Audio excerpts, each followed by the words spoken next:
कश्मीर जिगर के टुकड़ा कहे हिंदुस्तान। कश्मीर जिगर के टुकड़ा कहे हिंदुस्तान। ई जान हवे हो हमार शान हवे हो। ई जान हवे हो हमार शान हवे हो।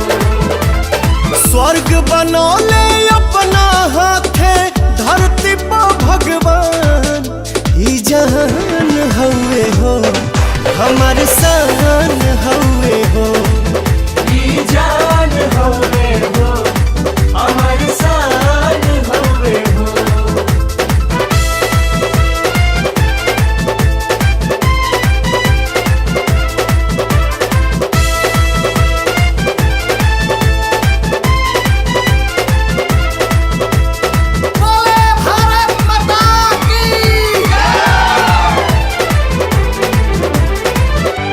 एकरा पलाई जदी केहू जो नजरिया बोटी बोटी काट दे हब गतरे गतरिया। हो एकरा पलाई जदी केहू जो नजरिया बोटी बोटी काट दे हब गतरे गतरिया। एक साथ जय हिंद बोले ले हिंदू मुसलमान। एक साथ जय हिंद बोले ले हिंदू मुसलमान। ई जान हवे हो हमार शान हवे हो। ई जान हवे हो हमार शान हवे हो।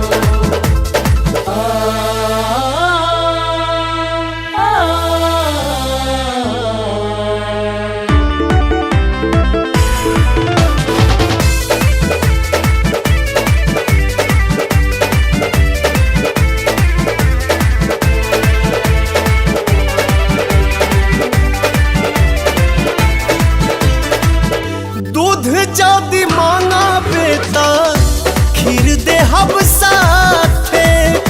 कश्मीर मांगा बेटा चीर दे हब हाथे। हाँ दूध जदी मांगा बेटा खीर दे हब साथे।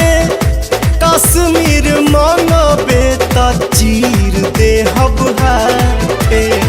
सुन ले रे नादान परिंदा तेहू पाकिस्तान। सुन ले रे नादान परिंदा तेहू पाकिस्तान। ई जान हवे हो हमार शान हवे हो।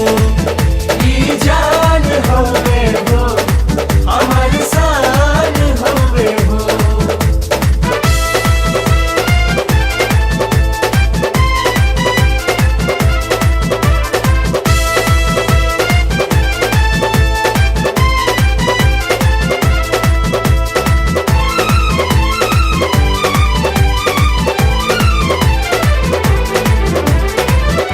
तनिए सा शक्ति दे दल हे वैष्णो माई।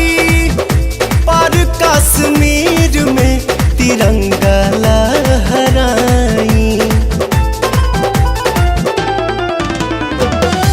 तनिए सा शक्ति दे दल हे वैष्णो माई। पर कश्मीर